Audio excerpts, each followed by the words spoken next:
Alright, what up, Who That Nation? This is No Cap, No Filter Saints. I'm your host, Marley G. Back at y'all in another episode. Well, right now, ain't really much to talk about. You know, a few little things that came across to me on Saints Twitter that I seen. Dennis Allen has said that Alontae Taylor will be starting outside this upcoming game versus the Chargers with Adebo being out. So look to see Sean on one side, Alontae on the other side. A lot of people been waiting for this. A lot of people like Alontae Taylor on the outside. A lot of people think he's better on the outside and more suited for that. Being in the slot is tough, man. You have a lot of ground to cover versus being on the sideline. Yes, you're going against them top receivers, but at the same time, you have the sideline as your friend. You know, but I think he has the ability to be a good outside corner. You know, so it'll be a good thing to see him on the outside. Ladd McConkey on the Chargers, I believe he's their slot. He's pretty good, you know. But other than that, they don't really have a lot of good outside weapons, you know, at the receiver end. But we've been doing good against receivers for the most part all season. It's been them damn tight ends and them damn running backs that been messing us over. But look to see Alontae Taylor and Sean on the outside. You'll see Kool-Aid McKinstry on the inside, and maybe you'll see Rico Payton. You know, so one thing about the secondary, I ain't too worried about the secondary. You also is gonna see Spence Rattler. A lot of people were speculating that we'll see Jake Haener starting if Carr can't go, because Spence Rattler had his 2 games. They seen the last drive with Jake. Put together a nice drive in garbage time, but that's not gonna be the case. They're gonna go ahead on and give Spence Rattler this opportunity, you know, especially with this 10-day window of preparation to get ready. Not only that, they'll be getting a few starters back. I think Taysom Hill might be having a good chance to be back. Lucas Patrick might have a good chance to be back. Cesar Ruiz might have a good chance to be back. So you'll be getting some guys healthy, bro. You'll be getting some guys healthy. And week by week, Alvin Kamara is just recovering from the rib injury he sustained and the hip injury that he sustained. So if Jake was to start, just know it'd have been like, you know, an advantage that he would have. Not to mention Olave would be back. Shaheed, he's out for the season. Adebo, they both out for the season.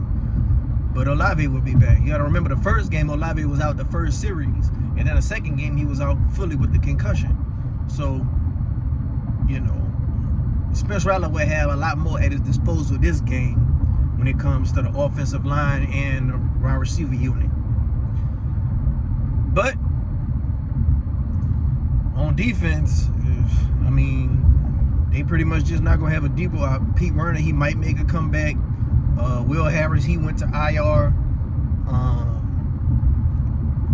Shoot, I mean, I think Peyton Turner got injured. I'm not sure if he's going to be able to go or not. But they got people who think Peyton Turner having a better season than Chase Young. Now, of course, Peyton Turner made a little play, then got injured right after that. Every time he make a somewhat of a play, he get injured after. That's the crazy thing about him.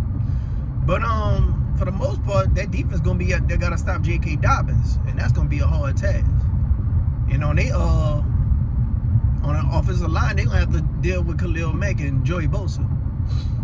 You know, me personally, I'm hoping nobody gonna get injured tonight for the Chargers. You know, I don't tell nobody I said that, but yeah, man, they play tonight with the Cardinals, so. I'm hoping that we play a J.K. Dobbins and a Khalil Mack and all them guys healthy. But yeah, man, this is gonna be a pretty decent matchup. I'm gonna go and get in more depth with it as the week continues. But not much news, man. But I just want to let everybody know that these injuries excuses about to be up. Your time about to be up, Dennis Allen, with these injuries excuses. It's 17 weeks in the NFL season. You only got a legit excuse for injury 3 weeks. I will give you the Bucks week. I will give you the Broncos week.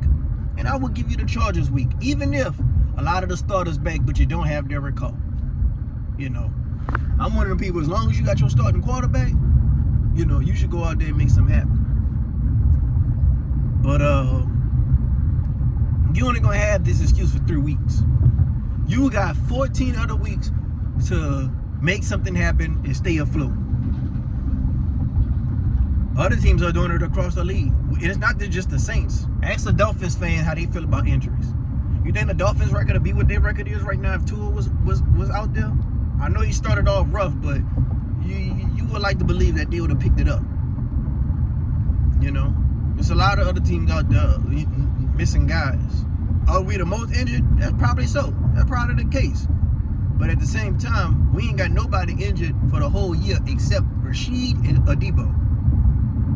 And missing Adebo is not that big of a deal because your secondary and cornerback is such like your biggest strength on the team as far as every unit go.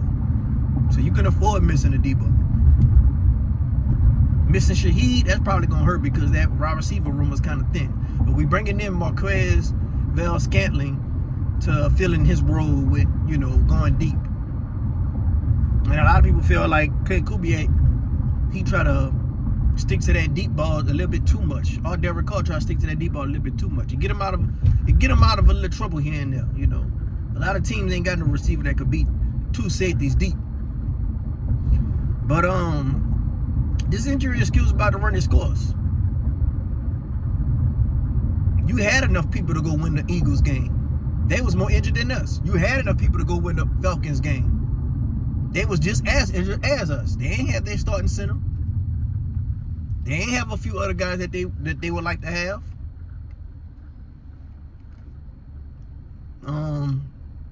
The Chiefs game, we just so happened ain't get to play Rashee Rice. They still won. They went tight and heavy on our ass. Something that we probably should have did versus the Broncos. And if we did we sure ain't stick to it. You know? When you're missing both of your receivers, okay, time for another game plan. Go tight and heavy. You know? The Chiefs did it to us. And they beat us easily. So, if you would have won at least 2 of them 3 games, you'd have been afloat right now.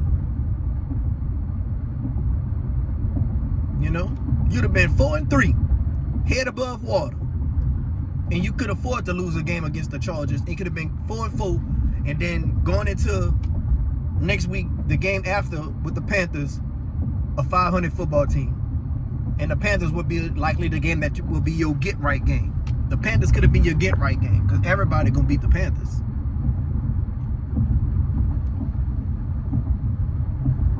But I'm looking at the schedule and it ain't looking too good. You got the Broncos game. They've been doing bad, but now it's going to be a Jameis Winston revenge game. Hopefully he healthy by the time we play him. Hopefully he, you know, get some chemistry with the team. But they ain't going to have Amari Cooper, which sucks. You got the Rams game. By the time we play them, they'll have Puka and Cooper Kupp if they not traded. You got the Commanders game, December 15th. Jaden Daniels, he's out with an injury right now. He week to week, but he likely be back by the 15th. You got the Raiders game. I'll give them that win. They'll probably beat the Raiders, especially if they trade Max Crosby by the time we play them. But Brock Bowers still gonna give us hell. You got the Giants game. I think we'll beat the Giants. But we lost to the Giants with Daniel Jones before. I remember. So none of these games are gonna be easy. The easiest game probably gonna be against the Panthers. That's going to be the get-right game. We lose to the Chargers, the Panthers going to be the get-right game. Now, let's just say we lose to the Chargers. And let's just say Derek Carr come back for the Panthers and we get a lot of starters back for the Panthers. Let's just say we still lose that game. If Dennis Allen still have a job after losing to the Chargers and the Panthers back-to-back, or getting starters back, that dude got the best job security on the planet Earth. Cause my God, like, what type of incriminating evidence you got on Mickey Loomis to just have a job after all that? You lost 7 straight. But this damn show gonna be a interesting week versus the Chargers in SoFi Stadium. I can tell you that right now. I hope people bring out they fire Dennis Allen bands and posters and stuff. Shout out to the Saints Block Party podcast. Adam was supposed to do that last year, but he made that motherfucker too big. So hopefully they could make it a little bit smaller this year and get the message out. Matter of fact, I'm gonna have to tweet him that. But yeah, man. Shoot. Mickey Loomis, he just gonna keep rolling with Dennis Allen. But like I told y'all, Mickey Loomis, he ain't that untouchable. You know, it's a difference between getting written in a will and written in the trust. And at the end of the day, if Gail wanted him gone, he gonna be gone. Bar none. You know. Is it a long shot? Yes. But is it impossible? No. And I think they just gonna keep Dennis Allen as long as this is not a good job destination for other head coaches. Like, we're gonna just keep Dennis Allen until not this year's draft, but the next year's draft. The only way we find Dennis Allen this year's draft is if we in Cam Ward range. I don't think we're gonna be able to get Shadur Sanders because his dad ain't gonna let him come here, just like Eli Manning daddy. Archie ain't let him go to the Chargers and forced to trade to the Giants. But other than that, they gonna keep Dennis Allen around until we just get under this cap, get this cap situation better, you know. And they gonna keep Spencer Rattler. He gonna be a placeholder quarterback until that next year's draft. Now that next year's draft, after the year after this, we probably can move on from Carr, see what Spencer Rattler got. If he got something, cool. If he don't got nothing, then we'll draft our quarterback of the future, and then there'll be a compelling job opportunity for a next head coach, a good head coach, you know. Because you could give a head coach the opportunity. There's only 32 of these jobs in the world. But if you want the cream of the crop type of head coaches, like a Ben Johnson and all that, you're going to have to make it appealing to them. And the only way you're going to make it appealing to them is you under the cap, you have good draft capital, you have a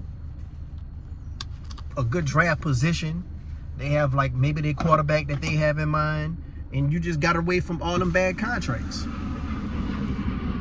So we got to get rid of all these bad contracts, probably trade away a few of these veterans, get the cap in order, and see what our team look like as far as keeping whatever future cornerstone players we gonna have. So I'm ready for the future. I embrace the future. I'm not ready for the future. You know, a lot of people feel like we got a window right now, but I don't think so. You know. But I'm just getting to work. About to get ready to go ahead on and park. Y'all be safe out there. And like our future Hall of Fame head coach Dennis Allen say, Saints legend, head coach, y'all keep doing what you're doing. I'm out, man. Who that?